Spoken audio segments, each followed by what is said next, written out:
now I have seen community organising and how it works, I couldn't imagine it not being about.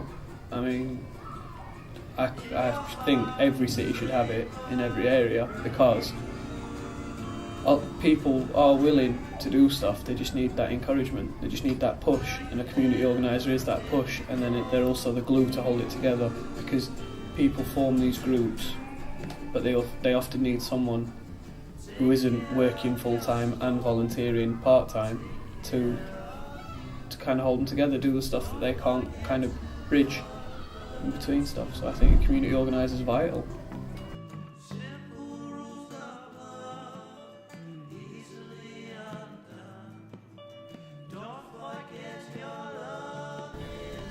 Yeah, so we start off by door knocking in an area, listening to what people love, don't love, issues, any concerns, any kind of grievances they may have with anything. But then we start to find common themes, bring people together around these themes, and then from that we start to kind of get prioritised issues. Our community organisers, James and Kerry, along with a volunteer that they'd recruited, Victoria, they knocked at my door and asked me what I liked about High Green, and then asked me what I didn't like about High Green, and asked what I thought could be better about High Green, and if I had any ideas, and if I wanted to come along to a meeting of other residents of High Green. So I said yes, and then they contacted me and told me where and when, and that was it. That was 2 years ago. Wow. I had a really bad job and I hated it, and I was bored, and I moved to Sharrow, and there was just this really nice garden across the road with a compost bin in it and a raised bed, and there was a code on the bottom of the compost bin, and I wanted to grow edible stuff on there, so I followed that code online and it led me to an email address, and I just came to Anna and said, look, I've got this idea, how can I make it happen? It was funny because the questions that they asked, I hadn't really given much consideration. I suppose you just get on with your daily life, you just, and you don't think about, what do I like about this area, what don't I like about this area. So it sort of put questions in my mind, and it did make me realise that actually people don't talk to each other, and there isn't a community group. So it was nice to be listened to, because it put questions in my own mind and made me think more about High Green and the community that I lived in, which I probably haven't given too much thought to. When community organisers first came to High Green, it was very difficult to get other organisations to accept them. Nobody wanted to know them, and it was very, very hard. And what we've achieved from then till now is that now all the organisations in High Green work together. The community organisers make a massive difference, just because of the help of the pointing you for funding, pointing you for this is how you can get around this problem, this is how you can make a link with the people that live in your area, and this is how you can make your idea improve where you live. I don't think I'd have known how to do any of that if I hadn't come here first. Do you think that volunteering has impacted your life? Very big impact. Like I said at the beginning, I suffer with depression and anxiety, so just the thoughts of walking out of my own house, I couldn't answer the door to anybody, but now I can walk into a room and know that I've got so many friends, and I can see people on the street that I know, and it's all down to just volunteering. People know my face, and I know theirs, even if I don't know the name. It's an engaged community now. Even if it's just for myself, it is a nice place.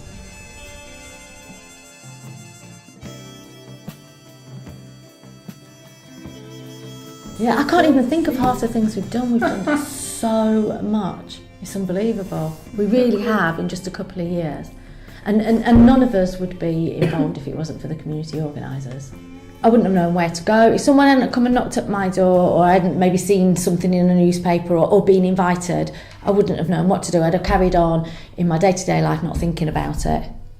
Just maybe having a moan that there's no community spirit or the neighbours don't say hello or whatever. Anna was very much an enabler for us. So we talked since we moved in with our neighbours that we know really well about doing something, and it never really went any further than that. And then the summer would go, and then it hadn't happened. Another year had gone by, and it's only Anna coming that's actually made it happen. Nothing else has been different. And I still work. We've still got kids. We're still as busy as we've ever been. But the one thing that I think perhaps the cuts as well kind of galvanised us. But having Anna there, it just she like I said, she's really good at, you think you're just chatting and having a nice time and talking about what if and maybe, but while she's doing it, she's kind of putting milestones in and suggesting things that could happen, and then she will helpfully follow it up with an email going, right, this is the plan, and and then you're kind of being held to something, and then I got that sense of, right, if I've got to stop talking about this now. If it's important, somebody's here who's going to help me, so this might be the only chance to do it. So I think it's really getting that sense of, this is a job, it's not just an idea, it's a real thing. There's somebody there to help you. There's somebody who obviously feels that it's really important because it's something that they're willing to make a priority. Well, my name's Jonathan Roberts and I'm the Development Manager at Sheffield Community Forum. We've been involved with the Community Organisers programme for about 18 months now. I think the original idea behind us getting involved was because we felt that even though we engaged by having activities and projects already in the area, what we found is that we'd lost that reach into the community, and I think the community organising programme gave us that opportunity, because the community organisers themselves were able to go onto the streets, knock on doors and talk to people that perhaps we wouldn't ordinarily get in contact with, because in everyday life and in terms of the projects that we run, people will come to those because they're specific to their needs, but we wouldn't find out, they perhaps wouldn't get engaged in anything else. So a community organiser knocking on a door finds out what people want, what people like, or what they'd like to improve or change. So I think for us it was that, and it offered us a catalyst, if you like. And since then it's improved. I would say the key part for us is it improves our reach into the community.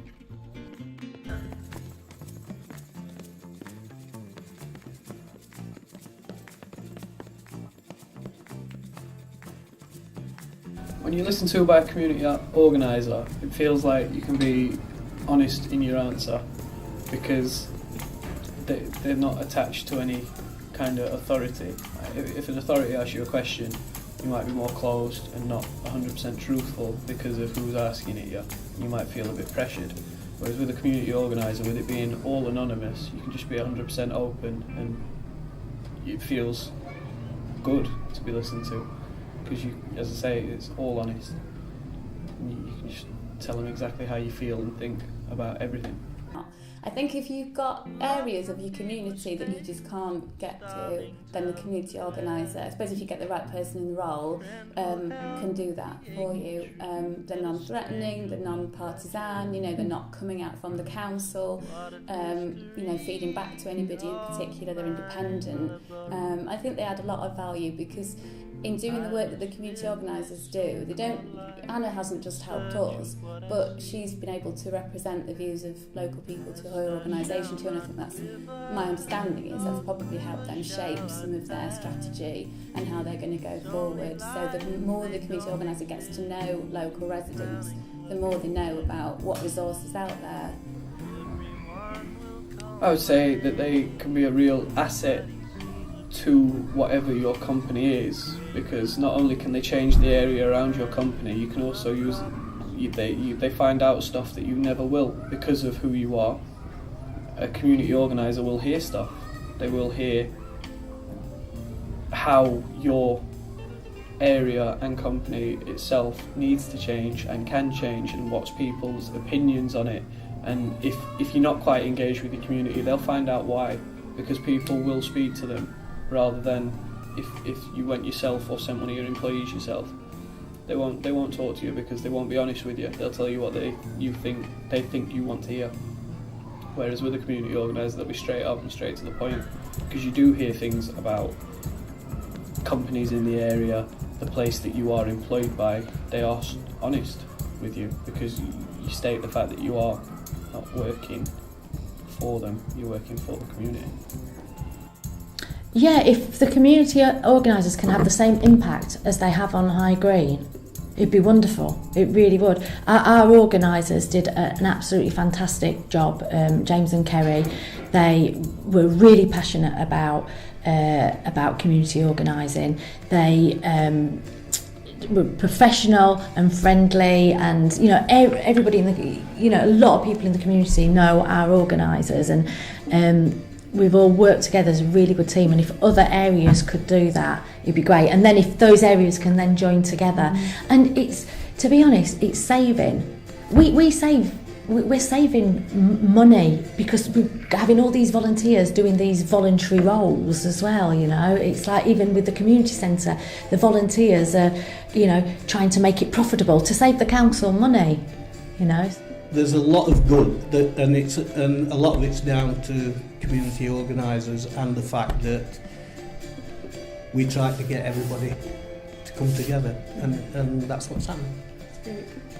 It's brought me a lot of satisfaction because we've achieved what we've done.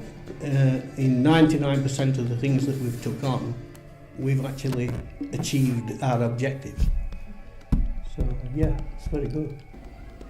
Your life won't change by someone else doing it, and it's the fact that if you've got a problem, you've got to get together with your community and you've got to do it.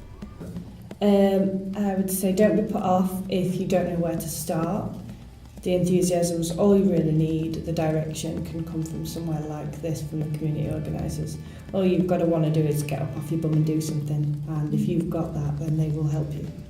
So it's thanks to Zahira and my friends that I've gained out of it that I am what I am. That's wonderful. It's brilliant seeing how you can change people's lives and help them, and it's rewarding. One thing I would like to say is that we will move heaven and earth to make sure that we keep our community organiser. We've now got Gareth, and we're already working on making sure that Gareth's going to be here next year as well. The more community organisers you have, then the better it's going to be for Sheffield City Council and Sheffield as a whole. I think that's my opinion. Yeah.